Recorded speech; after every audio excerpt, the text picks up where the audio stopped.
आज हम पहुंचे हैं अंबेडकर भवन रानी झांसी, जो कि आज दूसरा दिन food corporation of India handling workers union का मीटिंग रहा। काफ़ी अहम मीटिंग रहा, बड़े बड़े निर्णय भी हुए। हमारे साथ में जो महासचिव डॉक्टर लक्ष्मण सिंह जी, क्या कहना चाहेंगे सर, पहले दिन और दूसरे दिन में? पहले दिन का जो सेशन चला है उसमें क्या निर्णय लिया गया और आज फाइनल क्या निर्णय हुआ है?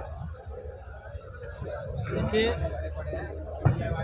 हम लोग का एनुअल जनरल मीटिंग होता है साल में एक, और उस मीटिंग में हम लोग एक साल के अंदर, बीते हुए एक साल के अंदर जो भी कार्य होता है यूनियन का, वो हम जो करते हैं, और उसके अंदर जो आमद और खर्च होता है वो हमारे डेलीगेट सत्र में हम लोग इस चीज़ को करते हैं और सबकी सहमति है, जैसा कि आपने 16 तारीख को देखा। आज दूसरा दिन है। आज के दिन हमारे दोनों union, food corporation of India handling workers union और food and allied loading unloading मजदूर यूनियन, दोनों का चुनाव आज के दिन हुआ। और इस चुनाव में जो भी पदाधिकारी लिए गए, जो भी पदाधिकारी चुने गए, सबने एक संकल्प लिया, और ये संकल्प है कि जो भी मजदूर एफसीआई के अंदर हैं या लोडिंग अनलोडिंग के अंदर हैं, इनके उत्थान के लिए, इनकी कठिनाइयों को दूर करने के लिए जो भी प्रयास संभव है वो हम सब मिलकर करेंगे। यही हमारे आज। सर, आपसे पहले भी आपने 16 और 17 तारीख में मीटिंग रखी हुई थी, मगर उससे पहले भी 10 तारीख में मीटिंग थी, वो भी एफसीआई की ही थी मीटिंग। उसमें भी यही सेम मतलब एक्शन लिए गए। तो उस एफसीआई में और आपके एफसीआई जो यूनियन है उसमें क्या अंतर है? आपने देखा होगा उनकी जो मीटिंग हुई वो कैसी थी, और उस मीटिंग ने ही साबित कर दिया कि वो लोग फर्जीवाड़ा कर। किस प्रकार का मतलब? और चूंकि वो अपने आप को क्लेम करते हैं कि हम हैंडलिंग वर्कर्स हैं, और ये डिस्प्यूट ऑलरेडी 30 हजारी कोर्ट में लंबित है। क्योंकि हमने उसमें ये अपनी पिटीशन हम लोगों ने जो फाइल की है, उस पिटीशन के अंतर्गत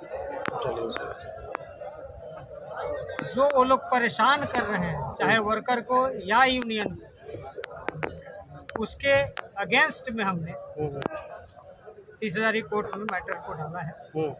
और जब कोर्ट बैठेगी तो निश्चित रूप से हमारी बात को सुनेगी, और जो भी कार्यक्रम हो रहा है इसके पक्ष में फैसला।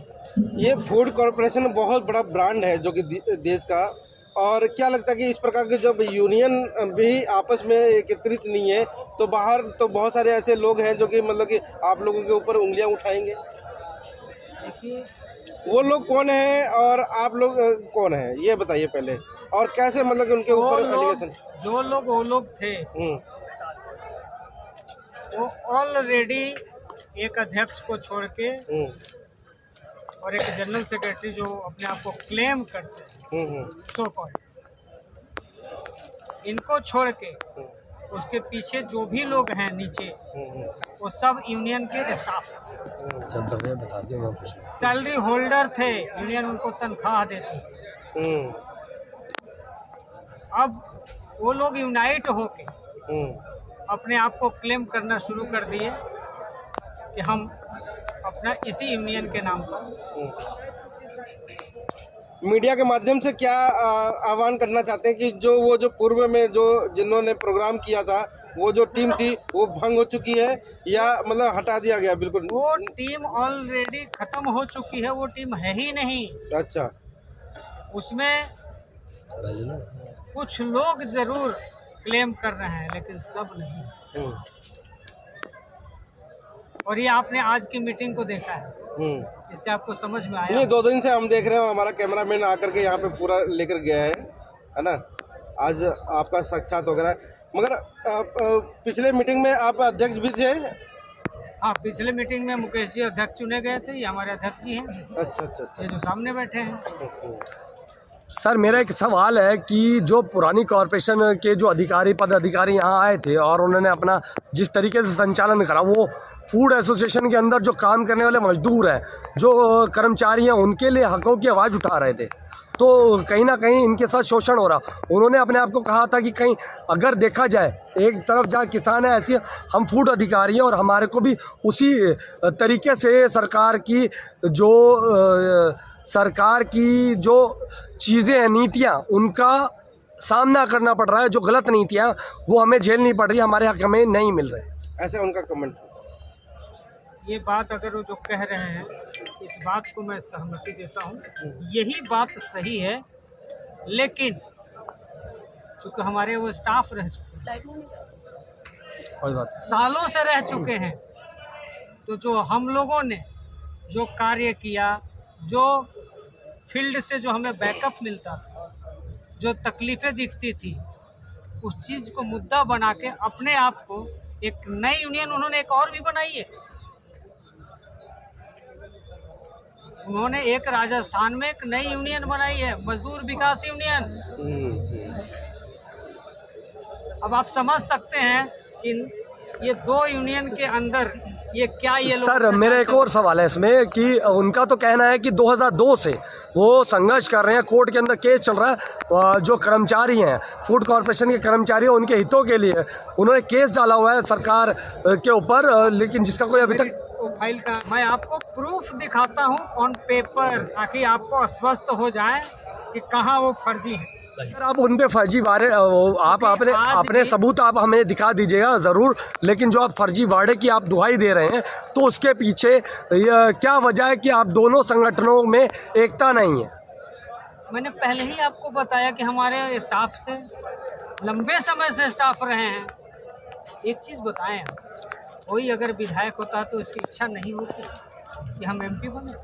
कोई एमपी होता तो क्या उसकी इच्छा नहीं होती कि हम मंत्री बने? चलिए, आज के इस कार्यक्रम से क्या संदेश देना चाहते हैं? आज के कार्यक्रम से यही संदेश देता है कि कोई भी अगर दूसरा कोई भी व्यक्ति अगर इस यूनियन के नाम पर क्लेम करता है तो वो फर्जी है, और कानून उनको उसका हिसाब किताब ज़रूर सेट करेगा। क्योंकि इस दरमियान जो लोग ये क्लेम कर रहे हैं, उन पे मानहानि का केस भी दायर है इसी 30,000 को। सर, मेरा एक आखिरी प्रश्न है। आपने कहा जो ये क्लेम करते हैं वो फर्जी है, तो कौन सा जेन्युइन है और कौन सा फर्जी, उसका आकलन कैसे किया जाए?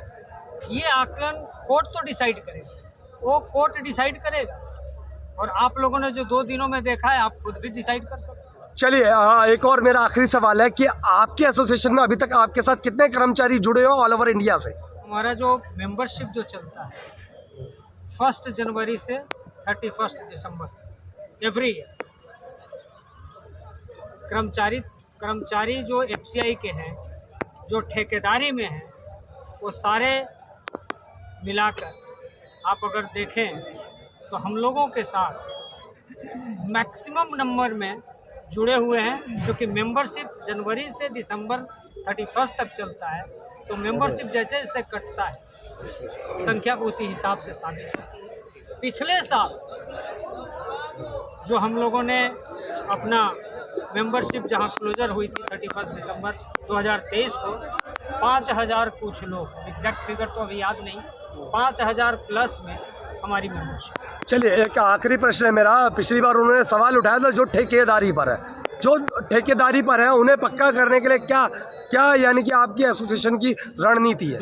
देखिए, ठेकेदारी में जो लोग कार्य कर रहे हैं, अभी फ़िलहाल हम लोग पक्का करने के लिए, अभी आपको 2 दिन पहले 12 तारीख को, एफसीआई की बात नहीं कर रहा हूँ फ़िलहाल, 12 तारीख को माननीय सुप्रीम कोर्ट ने एक जजमेंट दिया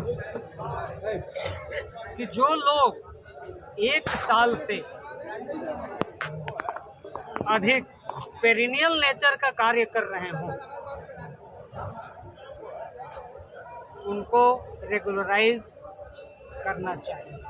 ये फैसला है माननीय सुप्रीम कोर्ट। चलिए अब ये चूंकि अध्यक्ष 12 साहब, तारीख को आया है, तो अब इस आदेश के ऊपर हमारी यूनियन, हमारी संगठन आगे की कार्रवाई लीगली जरूर। चलिए, शुक्रिया। क्या संदेश देना चाहेंगे? आप तो अध्यक्ष हैं और जनता ने भी बता दिया कि मतलब कि जो 2 दिन का था प्रोग्राम और काफ़ी मतलब कि बड़ा प्रोग्राम रहा। इससे पूर्व में जो था प्रोग्राम वो भी हमने अटेंड किया और काफ़ी संख्या में यहाँ पर लोग पहुँचे। देखिए, यहाँ पे जो हमारा 16 और 17 का मीटिंग चला है, पूरे हिंदुस्तान से यहाँ पे 4 कैटेगरी के श्रमिक हमारे साथ आए हैं। एक तो सरकार द्वारा डिपार्टमेंटल लेबर है हमारे, हाँ। उनको सारी सुविधाएं मिलती है, और एक डीपीएस के साथ ही उसको आधा, और एक कॉन्ट्रैक्टर है जिनको कुछ नहीं मिलता है, और एक है एनडीपीएस जो, हाँ, उनको जो है कि काम है तो दाम है। ये हमारे जितने भी श्रमिक आए हैं, ये इसलिए आए हैं कि हमारे यूनियन द्वारा जो आज के डेट में जो भारत सरकार है, उनसे हमारे यूनियन के लीडर जो है कि भाई हमारा जो आवाज़ है केंद्र सरकार तक पहुंचाए, और हमारे जो डिपार्टमेंटल साथी हैं उनके भांति हमें भी सुविधा दिलाने का काम हमारे यूनियन के प्रतिनिधि करें। इतने संख्या में आए हैं, आप देख रहे हैं। यहाँ तक अभी जैसे एक चैनल है कि मीडिया हमारा है, उनको सुनने के लिए भी हमारे पब्लिक इधर उधर है कि ताकि हमारे क्या आवाज़ के लिए आज मीडिया के साथ हमारे अध्यक्ष महासचिव बात रख रहे हैं। तो ये कहीं ना कहीं उस ज़रूरत के अनुसार आज यहाँ पे आए हैं कि हमें यहाँ से कुछ मिले, और ये बात जो हम कह रहे हैं, ये आवाज़ शायद आप ऊपर तक पहुँचाने के काम करेंगे, तो बहुत मेहरबानी होगी आप सबका। सर, मेहरबानी तो ठीक है, लेकिन मेरा एक सवाल है, इसी में एक सवाल निकल कर आता है कि आप अपना सरकार से गुहार लगा रहे हैं या सरकार से गुजारिश कर रहे हैं। अगर आपने देखा होगा कि देश के अंदर ऐसा माहौल है, ऐसा अराजकता का माहौल है कि लोग प्रदर्शन करने पड़ रहे हैं और उसके बावजूद उनके हक अधिकार उन्हें नहीं मिल रहे हैं। देखिए, हम तो अपना संघर्ष करेंगे ना। अब हमें हमारे हिस्से में क्या आ रहा है, नहीं आ रहा है, हम किसी से डंडा और किसी से छीनेंगे तो नहीं। हम अपने प्रदर्शन, लोग बाग तो जंतर मंतर पे भी जाते हैं, लेकिन ये हमारा यूनियन का प्लेटफार्म है। यूनियन का प्लेटफार्म है कि हम अंबेडकर भवन में एक अपने हेडक्वार्टर में भी हम नोटिस दे के आए हैं कि इस तारीख का हमारा जो है 8 सूत्रीय मुद्दा है, इनमें से हमें दिया जाए। अगर ना सुने मैनेजमेंट ना सुनते तो हम सरकार के पास जाएंगे। हो सकता है सरकार हमारी बातें सुन ले। अच्छा, कितने समय से आप लोग संघर्ष कर रहे हैं और कितने टाइम से आपने अपना जो एजेंडा है वो ये हमारे पिता आपकी मांगे नहीं मानते, तो आपका अगला कदम क्या होगा? अगला कदम एजिटेशन और लीगल है, 2 ही तरीके तो होते हैं। सरकार कितनी गुहार सुनती है आपने खुद ही अपने द्वारा ही जवाब दिया है, हमें उस पर कहने की कोई चलिए।